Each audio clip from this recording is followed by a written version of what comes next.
Hi everyone, Matt here. I'm back in sunny London. In fact, I'm in Farringdon, pet sitting for this lovely cutie, Poppy. And I've just returned from New York. I used to live in New York for about 10 years, and I've got a lot of close friends who I met there. I managed to interview a couple of them while I was out there. So today, I'm going to be sharing the interview with my good friend, Laura Lynn. She's just a wonderful person, extremely inspiring. She's very successful producer with Adidas, but also on the side DJs a lot and is hugely successful there. In today's conversation, we talk about her early musical influences, growing up in New Mexico, going to Portland, traveling to New York. And despite all of her traveling, we reflected on how the dance music community has helped her feel grounded, basically, through this whole time. It's always a pleasure to talk to Laura Lynn. Me and her go way back from New York scene, so I really hope that you enjoy the chat. And if you do, please like and subscribe or follow or whatever. Any of that would be really helpful as I'm starting up this channel. So let's get into it. Oh, is that another dog?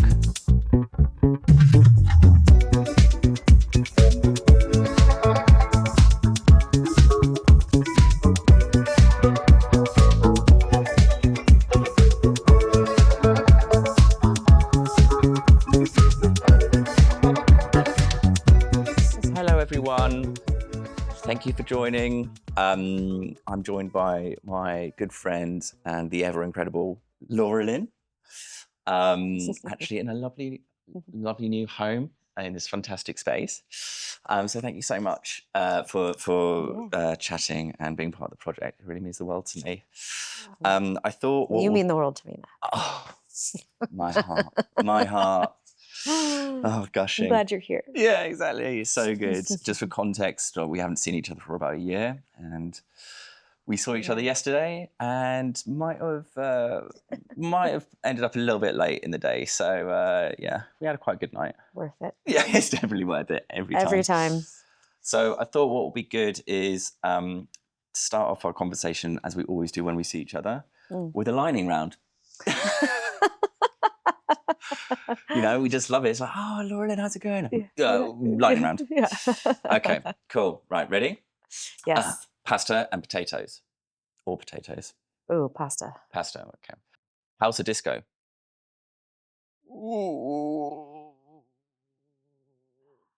I'm going to say house. It's more all-encompassing. House? Oh, I thought you were going to say disco. Oh, God. Oh, Disco I gods. really love disco. I know. But disco, yeah. It was really mean of me to go pasta and potatoes and then house and disco, which is just I know, that's cruel. So, that's an equal one for me. One more tune or one more snooze button? One more tune. Yep, always. Day party or night party? These days, more day parties. Yeah. But I guess traditionally night. Traditionally night parties. Yeah, we're night owls, aren't we? Yeah, I am. Big stage or intimate club? Intimate. Yeah. Italio disco or Italian cuisine? Oh, God. We love the cheese. Awesome. Well, Yeah. that was fairly lightning quick. So happy days with that. Cool. So why I set these kind of conversations up, it's like, there's a lot of people that I know and I'm getting involved in the pod like yourself. And what I'm always really interested in is like how people have been influenced by music throughout their life and what their been inspirations and, how they've come into that world of dance music and that community and basically the impact it's had on them. So I guess where it might be good to start off with is just like maybe a quick little life story where you grew up. Little rundown, and early influences of music and, Well, I grew up in Taos, New Mexico, pretty small little town. I grew up around in a musical family. My dad is a country western musician, singer, songwriter. So there was always music in our house, music always on. And I just, always remember, like some of my first memories are just kind of sitting around with my dad playing guitar. And both my brothers play instruments and went to music schools and stuff. I was always very like curious what else was out there besides like country music, because that's what surrounded our family, you know. So really, you know, the only access I had to things was on the radio, um, and then Columbia House, like uh, delivery, like the the CD delivery service. What's Whereas that? it was You in are. the yeah, it was like in the 80s, late 80s, early 90s. Columbia House, like they would like basically it was a subscription. It's like the first like CD subscription service. Mm. You'd pay a cent and like sign up for it. And this was when like I was collecting all the mail. Like I loved going to get the mail. And I like it showed up in the mail. It's like, whoa, like 100 CDs for a cent, or I can't remember what the amount was, but I was like, sure, I'll sign up. And like, of course, like it just starts billing, like they just start sending you a bill in the mail, but Yeah. I didn't know that. So I just like checked like every single box. Yeah. I was just like, I want that and that, Yeah. that. So like one day, just like 50 CDs show up, and my parents are like, what is this? And then they get this like huge bill in the mail like later. So it was like the first 10 are free, or you know, and then like whatever. That's how they get you. Yeah, That's how they get you. I never knew. But so then it was like they would ship them. Like I signed up for so many, it would ship them to the house. Yeah. And my parents were so mad that they just started hoarding them and then saved them all for Christmas. So like one Christmas, I just got this like big box of all these CDs, because they're like, well, that's all your Christmas money. Like this is all you get.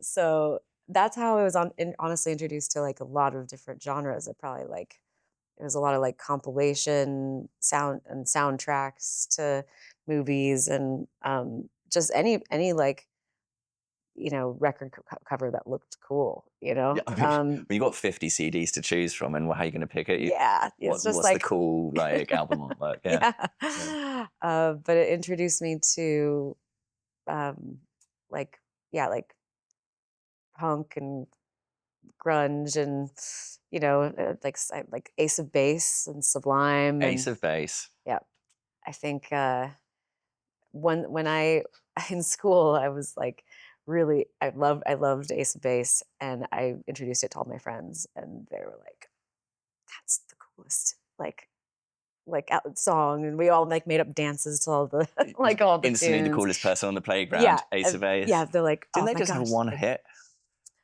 no, Oh, they had they have more. few. Have I just Yeah. missed a whole part of Ace of Base? Yeah, they had like 3 or 4 pretty big ones, but That anyway, I've been doing my I thought life. it was like pretty cool, because I was like, I like introduced you guys to this, and I think that was probably my first real like moment of feeling like, you know, I had influence over friends, or like I could be cool because of the music I listened to, you know. Yeah. Because like country music to all my friends was so not cool. So it's like, you know, just like my the music that my family was you know, my dad's making, it's like it's just not wasn't cool as like a, you know, a young kid. Anyway. So I think I got like this disco compilation album. You know, it just had all the classics on it. And I just remember like dancing around my room being like, I will survive. Like I was like, this is the best song in the world. Yeah. And I just didn't really have like much of a perspective on like, yeah, I guess like disco at that time, but just like that it was another genre that was just from the past, Yeah. you know? And yeah, I think from there I really got more into like rock and punk rock, and I got really into more hardcore metal. And Really? yeah, I was really rock and roll back in like in high school, and getting into college. Like that's like I was not listening to anything dance music related like whatsoever. Really? So yeah, I was just like, I moved to California, was going to a lot of like punk shows, like Bad Religion, and like No Effects. Yeah, I was a big Blink-182 fan, of course, you know. Both those bands we spoke about with Will as well, my previous conversation, it was like they've been a huge influence on a lot of people's musical journey. Yeah, like The style love. as well. Hmm. Like, did you have like the chain and the wallet? Oh yeah, Yeah. it was fuzzy leopard with a chain. But I wore like baggy pants, like Jenkos, and like I wore kind of like the '90s rave kind of look, but I didn't Yeah, know that was like that was it. relating to rave Yeah. culture. But because there wasn't raves in New Mexico, it's not like there wasn't dance music really Mm. there. Um, but yeah, it was really rock and roll for a very, very, very long time, and thought it was pretty tough, and you know, You thought you were tough? yes, you know, Plus being cool yeah. for the whole Ace of Base. Yeah. But yeah, like all my friends were hardcore, straight edge. Like it was just kind of like following like the Warped Tour and stuff like that. Mm, And but just going up to a lot of shows in California, like as many as I could go to. I mm, mean, I've always just been like a big fan of live music and mm. going to live concerts. And I think it was like in I was like 18, 19 in college. Some of my friends like were going up to Silver Lake and going to this where the Echo was. The original Echo. It was a small little club in Silver Lake. Um, and I remember going to a night there where I think it was I think it was Cut Copy was playing. It was like a really small show. And uh, then after that, Felix the House Cat showed up and played a set. And I didn't know who he was, but Yeah. people were like, "Oh, that's a really big like DJ." Da, da, da." This is probably Mhm, like 2001, 2002, mhm, and that was the first time I had been in like a club listening to like a proper DJ play. mm.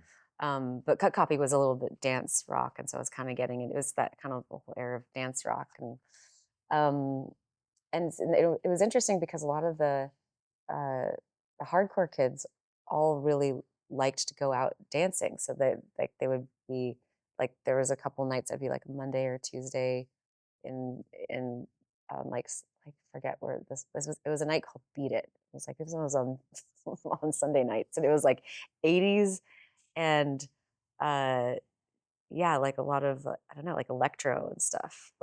That's cool.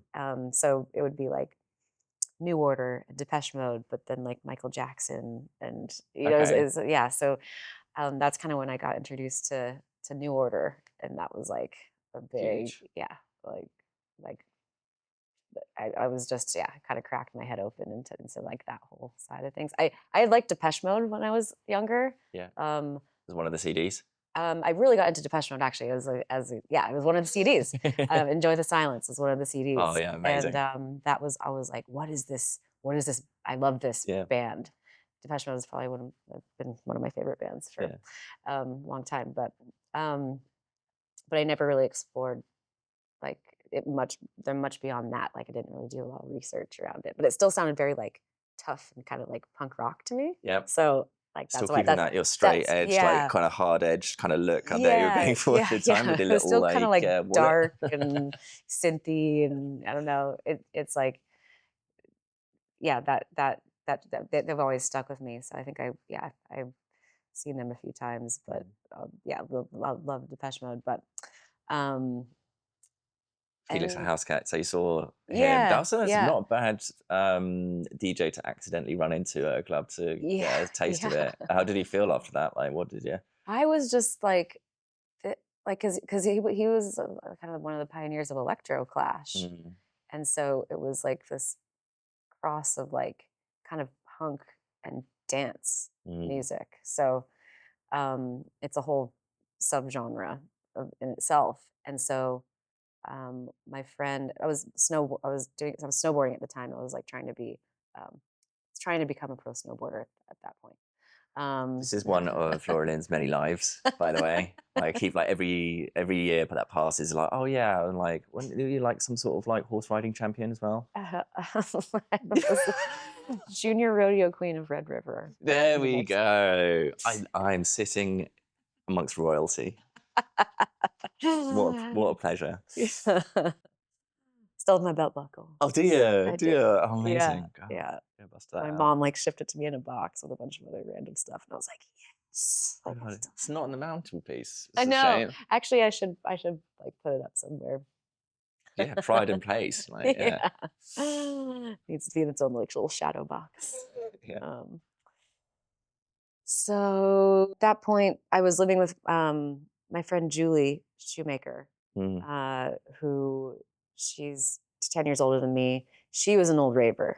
So she actually introduced me to a lot of uh, like she was really into electro clash. So Mm. she gave me a bunch of music back then, so like the early 2000s, and I was like, okay, I love all of this, and How'd she like give you the music in a and box of CDs? CDs, yeah, CDs. Just so many I CDs mean, in your I house. I mean, I had like huge, the huge like uh, folders of CDs. Like probably had like 3 huge ones, and I'm so bummed that I like got rid of those. It would be so fun to To flip through them now, isn't it? now. Yeah. Yeah, but I'm like they take up too much space, and no one has CD players anymore. Yeah, and all the mixed CDs as well. Oh, So you got written with a yeah. marker pen all the tunes that you I have on always it. made mixed CDs. I was making mixed CDs for all of my friends. Yeah. Like, mixtapes were like my thing. I mean, even like on tapes when I was younger, with all of those CDs and tapes before that I had, I would like record a mixtape from, there's a double tape decks. I'd record to another tape, and then I'd hear the song on the radio, and then I'd record off the radio. Yeah. If I didn't have that song, and I'd just like make mixtapes for me and my friends like that. Oh, cool. But before like You're hooking doing people Bernie's. up. I really liked it. I think it was after that, the Ace of Base thing. I'm like, what else can I like Yeah. show, like show my friends, and Like I your tune, I liked like, compilations. yeah. Like I think like it was like I really loved MTV Party to Go compilations. Yeah. I think those were the first compilations that were actually mixed. They had like the full recording of it being mixed by a DJ, as well as the tracks on it. But it was like I was always like when MTV was happening, like came out, I was watching The Grind, which used to be just like it was all like the biggest like dance tunes, and then people just dancing, and like they would just show people just like grinding. Yeah, Literally. I know, it's so good. I didn't know about it until you introduced me to it, and you'd see some of the old videos, and then everyone's like, it's like they're dancing in the pandemic. Everyone's like 2 meters away from each other, but they have their own spot in like by a pool in LA or something like that, and they're just like all these crazy locations that they would do it yeah, in. exactly. But it was just like it's great. there would just be like a DJ playing tunes, and then there would be a host, and they'd kind of talk about like the top tunes that were on the radio. It's kind of similar to like kind of Top of the Pops, I would say, like where it's like they had a host, but then there'd just be dancers and not routines, but there would be like really good dancers on the show. But yeah, kind of fast forward, like, so Julie, I think, really introduced me to a lot of dance music. Also, my boyfriend at the time was very into like metronomy, and he was a raver too. So he had introduced me to some like he was listening to techno, and I wasn't really into that back then. So it kind of like I was like, nah, this isn't my thing. But I was into the electro clash stuff because it was rock. I feel like it was like a lot of live instruments and stuff. And then I think it was 2009 that I was working with Julie at Etnies skateboard shoe company. I was the team manager there, like managing the team of female athletes. But I got laid off from that job. Julie was my boss, and she got laid off too, and we lived together at the time. Oh wow. So Julie was like really interested in learning how to DJ, and I was like, well, that we have the time. We have the time now. So we basically were like laid off, and one of our friends at work, he was like getting rid of all of his gear, like literally like turntables, Serato mixer, his computer with all of the music on it, like speakers, sub, like it was like, here's your, DJ, here's your whole package. Yeah. So we split our severance pay and bought that Oil. bought that together, and then just spent a lot of time learning. We had a really good friend that worked with us too. He was the men's team manager for 32, the snowboard boot brand. And he was a hip hop vinyl DJ. Mm. So he like showed us how to mix. Yeah, it's So I was definitely a different type of style, isn't it, with hip hop DJs? Sorry, yeah, were these CDJs or were they vinyl? it was vinyl volume. They're vinyl, yeah. Yeah, Wow. I didn't. Yeah, 2009 was right when like Serato scratch vinyl came out. Yeah. So that's what I learned to play on. Cool. And I think CDJs existed, but no one was really playing on them. Yeah. Like I think people were starting to play on them with CDs. Like they were kind of, it was just very early days. I think they Yeah. were just Like only in clubs and like really expensive. yeah. I never really saw them Yeah. until like quite a bit later. Like 2011 is kind of when I was seeing them more and starting to get more into like electronic music. Like Julie and I started so we started DJing and playing like brand parties and hotel parties and things, and so we had a lot of marketing connections. And then we started like going to raves. Like Julie's like, hey, you want to go to EDC? And this is when EDC was in LA.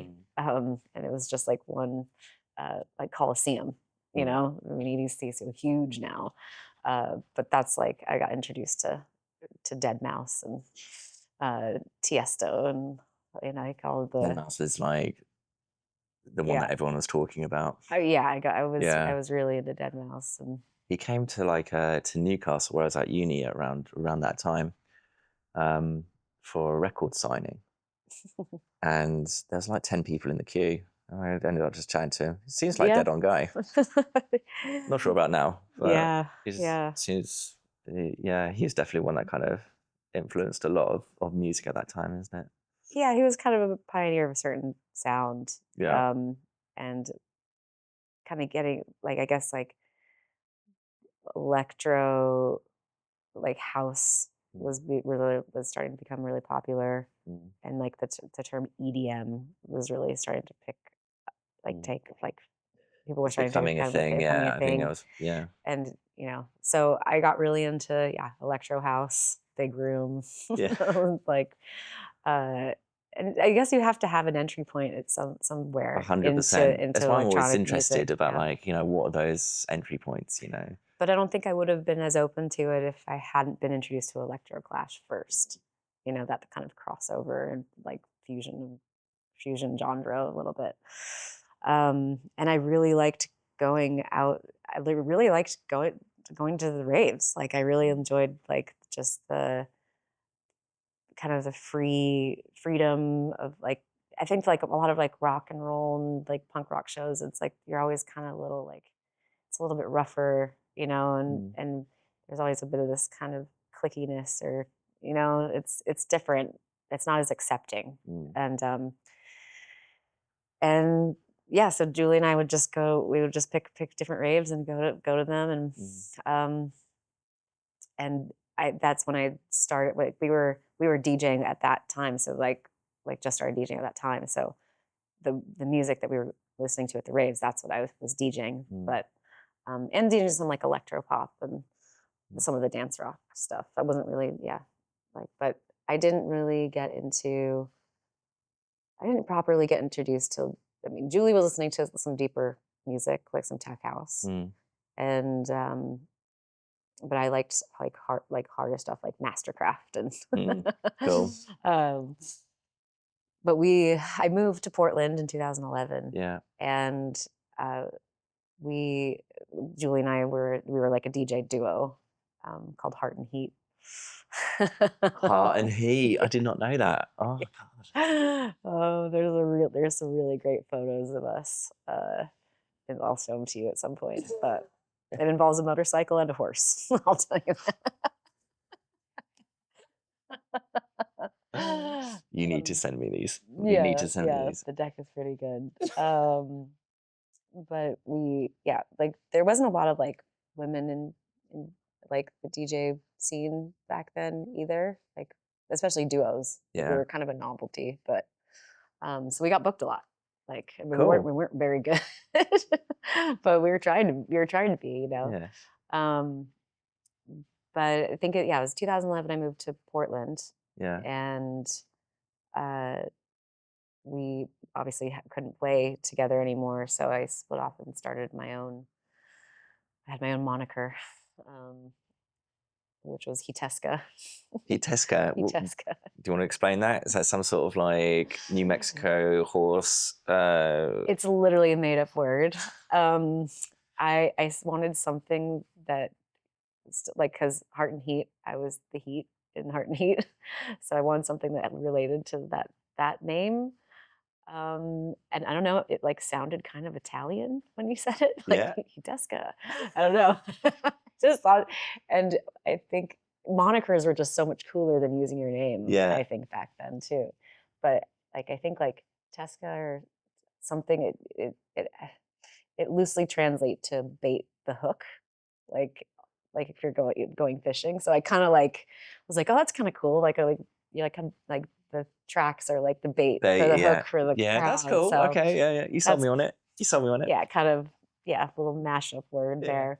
But the thing about like made up words like that and or names that it's really easy to search. So like Hiteska like Yeah. is That's smart. completely original. So whenever you like search that, it's like I would pop up immediately. So just using my name, which I do now, Laura Lynn, like there's other Laura Lynns out there, Yeah. And it's difficult. Yeah. Yeah. um, but yeah. I'm interested. Like, how did you find the scene in Portland compared to like New Mexico and where you're going out around there? Like, what was the crowds like? Well, New Mexico, I wasn't You weren't going. going there. No, because there's no. Yeah, like I moved from New Mexico to California, Southern Oh, I California. missed that bit. Okay, Yeah, sorry. yeah. And I was going to all the shows in California. Got you. There was no scene in New Mexico. Like Yeah, I was no wondering about live that. music and all. That's why I wanted to move so bad. Yeah, Like I moved when I was 16. I graduated at 16, so I was pretty young, and I wanted to get out as get fast as out of it. possible. Yeah, But I just wanted to be able to go see live yeah. music. Like, So when you moved to California, did you find that like the the dance floor became a place where you'd meet like-minded people, and it kind of that became a kind of social outlet? Did you meet some yeah, I good mean, pals there? And I think not as much as on the like the rock shows and stuff, but I always had friends where I think really what we would that's what we would go do together, and that was a common interest. It was a way to like relate to people, and you know, um, but I think I didn't really get the like as far as like the electronic dance music community. Mm. Like not until a bit later. Not until after I went to Berlin. Honestly, did it really sink in, and Yeah. did I really get it? Like even because it's like it was so ingrained in the culture, like of just maybe at the coffee shop they're playing house and techno, like Yeah, it's just that everyone listens to it. It's yeah, like not a big deal. Is you're not like a raver just because you listen to electronic music like you were in the States, yeah, like defined by that. Um, and yeah, just that felt like I really saw that it was like a little bit more of like um, I don't know, just more accepted, and mm. then and that you could find commonality with people. Feel like you're, you know, going to like you can be in any country and you can kind of find places that play house and techno music, and you probably will meet someone there and you could make a friend Mm. because you have a similar connection to that community, which I think is really really special. Yeah, It's like kind of the universal language of it, yeah, for sure. like if you don't, you can always find your people. Yeah, yeah, right, you totally. know Um, but yeah, I yeah, think it was really like Portland was very different from LA dance music scene. It was a lot smaller. That's where I was able to kind of get my, um, like I started throwing parties and was playing out a lot more just on my own and just making more connections and networking. yeah. And then I went to like Detroit for the first time. Went to movement for the first time. Yeah. And I went to Berlin and Big like, influences, yeah, yeah. I like went to like, I think it's called Fly Berlin Festival, where it was like all the music labels doing all these parties all over the city Yeah. for like a week. And I went to all the clubs like Renata and Berghain. Yeah, you see how it's actually And done. I was Yeah. like, whoa, Wow. this is Yeah. crazy. No, it was like, And yeah. then what took you to New York? Because that's where you are now. Yep. Upstate New York. Yes. Beautiful. Beautiful upstate New York. Love it here. Yeah. New York was, we moved here, my husband and I, for my job. Um, so I work in advertising, as you know, but for the people out there. And so I work for Adidas. So it was like, at that point, there was a job open in New York. It was right after we got married. And I had been working for the brand for 4 or 5 years. And my mom lived in New York for a long time. She was from Montreal. So I came to New York a lot as a kid. And then I had come to New York for different like work things over the years. And I always really loved the city, but never like thought it was even like remotely possible to like pick up and move there, you know? But when the opportunity presented itself, it was like, well, you have a guaranteed job if you want to go. We had to move ourselves there because Yeah. I was a contractor at Yeah. that point. But they're like, if you want, like you can have this position, but you have to move yourself Yeah. across the country. And just It's difficult to turn proposed that it. down, isn't it? It was really, I was like, I don't know if we can Right. You turn got a job in this New York. down. Yeah. The same thing So, happened to me. You know, yeah. I got offered a job in New York, and I wasn't on the cards. It wasn't on the bingo cards. But when it's there, Yeah. it's like Yeah. you got to do it. I mean, and it was, like the highest salary I'd ever made, and what I was going to make, and I was like, you know what, this is a jump. Like Yeah. this is a stepping stone for, and just as far as music goes too, like Portland has a very like great scene. It's very community oriented, and I really love being a part of that community, and still am very close to that community. Still have a lot of friends there and doing great parties in Portland. Like it's fun there, and very inclusive. Everyone looks out for each other and is mindful of each other's parties and stuff. But it's limited. There's not a lot of clubs. There's not it's not super. There's not a lot of after hours. There's some kind of like underground ones here and there, but once I had gone to Berlin, I was just like, You want something more. I need more, Yeah. Yeah. So yeah, just had come to New York kind of in those like a couple of years I before we moved. And I had a lot of friends here, that like the Wolf and Lamb um, guys and Soul Clap, like they were all living here, and they were throwing parties at like the Marcy. So like they invited me to the Marcy Hotel, Oh, and so you knew them from Portland? I knew them before um, I moved. Yeah, I Yeah. was living in Portland when I had met them. Yeah. But they were the only people I really knew in New York, Oh, like wow. that kind of crew. So I just knew when I moved to New York that I would have connections to Yeah. the Yeah. It helps the mood, doesn't it? yeah, Somewhat. like I already had Yeah. a group of friends and that were connected in music, and um but when moving to New York, I really like, I was throwing my own parties in Portland and also doing booking for a club there called the Liquor Store, and so I was very involved in like in the community and like giving back to the community and providing like events for people to come to, and booking DJs from all over to come to Portland, because to like help grow the scene. Yeah. So when I moved to New York, I was like, what am I connected to here? Yeah. Like, so it was Would you say that's one of your biggest motivators when you throw parties? Because we'll talk about it in a bit, but you're throwing a party at the moment, Disco Chalet, which happens every year, which is awesome.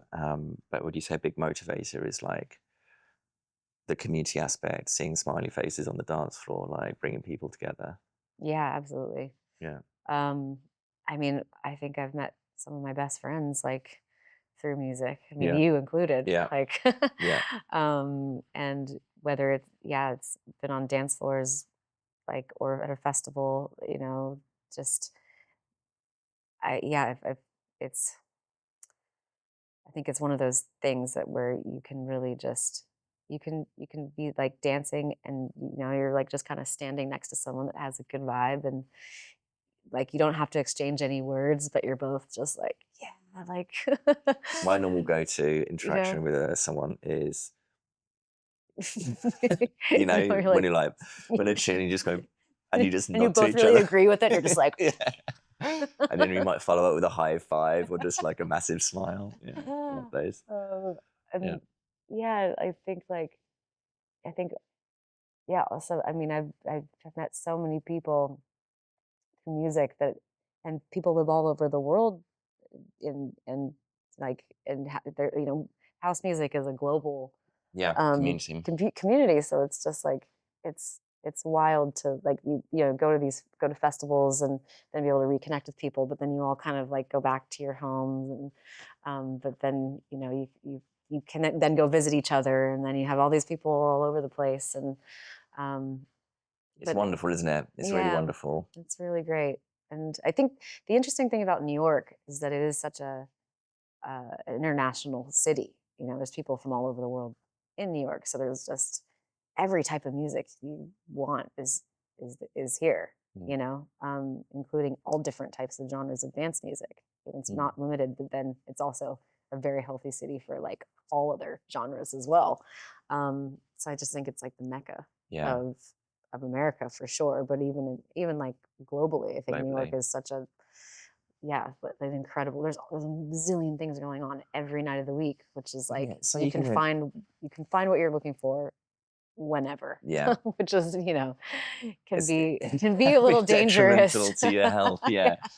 I've been But there. Yeah. yeah, but Um, yeah, it's, I mean, like when I was just getting into disco, obviously New York is the birthplace of Yeah, right. disco.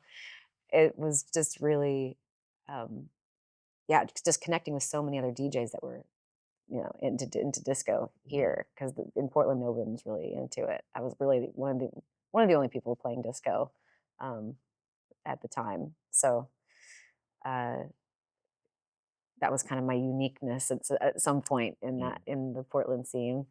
Besides like kind of transitioning out of deep house and tech house. Yeah. Um, and yeah, I was just really was enjoying going to like going to seeing like live disco bands and seeing the other disco DJs and seeing such a very vibrant, healthy like vinyl community as well, and just like, Yeah. yeah, just it really opened me up to just seeing like a little bit more of a wide net of genres Genres and within the umbrella influences, of yeah. house, and yeah. I think I just want to comment on you finding your people, as it were. I mean, Mhm. now you've moved up to beautiful upstate, but you're still making trips down to the city for regular DJ gigs. Mhm. Yeah. But you're also running this night that you it's your like passion project called Disco Chalet. Yeah. Yeah. So that's Yeah. every what fair Once a year. once a year. Midwinter, Yeah. grand soiree. Yeah. And Yeah. you said the other day that you'd love to do it more, but you've got this job. You've got this like high profile, demanding job. Yeah. Yeah. How do you find the motivation or the inspiration to like balance both your DJing and work? Well, it takes me back to when I got laid off in 2009 and started DJing, Mm, because my identity was so tied to my job at that point. mm, And when I got laid off, I was like, who am I? yeah, Like, but besides like music was the only thing I really had always like had, and felt like I could share, and felt like I could, kind of somewhat identify myself with, like certain, um, yeah, like my style was always kind of following the genre of music that I was into at the time. yeah, Um, and I guess it was kind of like, well, what do I have to offer, and what do I like, what's going to drive me outside of work? Like work is one thing, but that doesn't have to be what defines me.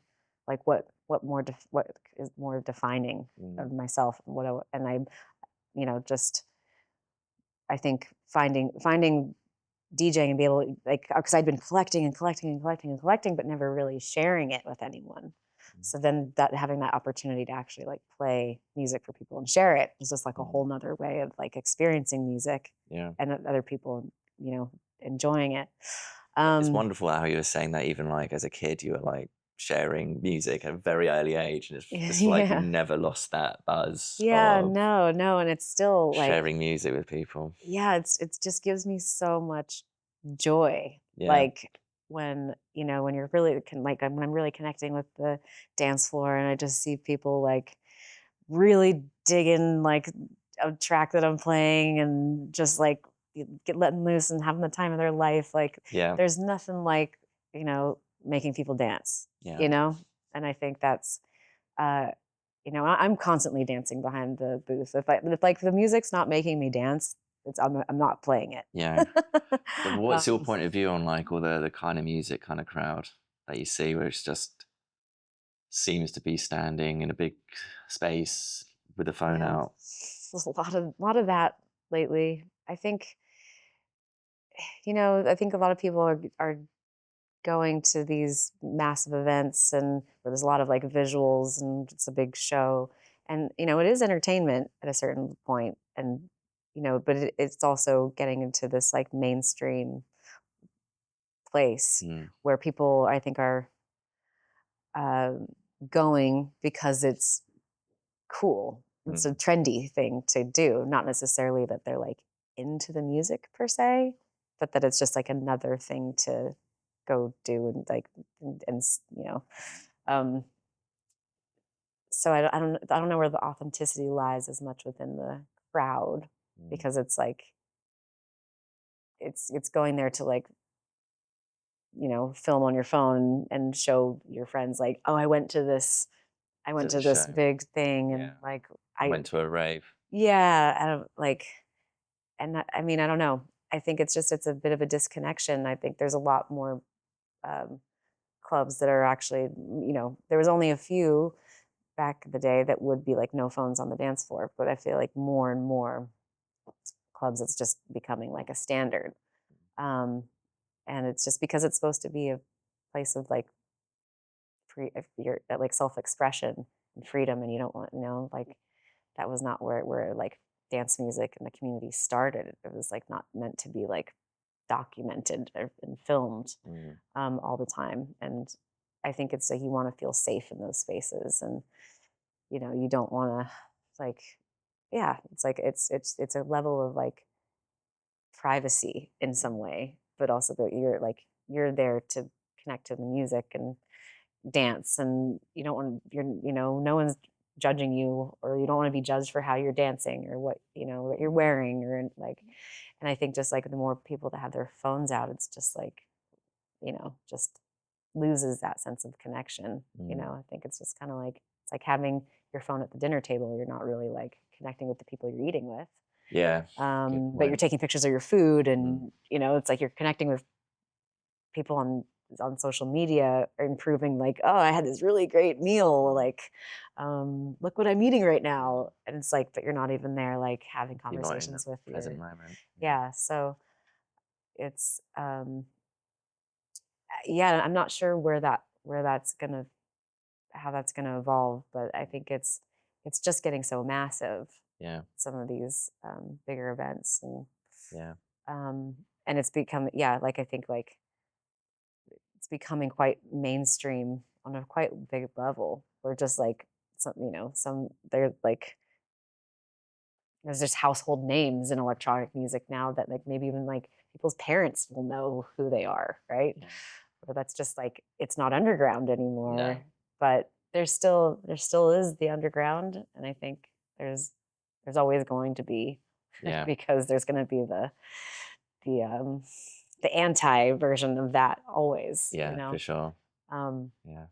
but yeah, it always like bums me out when I kind of see just nobody dancing, and it's just Disconnect when you a know how disconnect. Yeah, magical it can be. Yeah. yeah, and it's just you know, like that's why I said intimate spaces when I prefer like playing like as opposed to like a big show, because even at a big show, everyone's like staring at the DJ Mm. when like, yes, maybe there's like the bigger shows have like lights and visuals and stuff like that, so you want to be facing that direction. But in an more intimate space, like you're not really watching the DJ do much. Yeah. You know, Yeah, exactly. Yeah, it's so weird. maybe like Yeah. if What are they doing? Just turning some knobs, you know? you don't really know what they're doing, can't Yeah. really see, Yeah. honestly, you know, unless you have more of like that 360 Yeah. dance floor where you could be actually be behind the DJ or close to the DJ Yeah. or being really. It's interesting because when you go to like these big clubs, like, you know, the production, all the lighting is all behind the DJ. It's all like, you know, and these are visually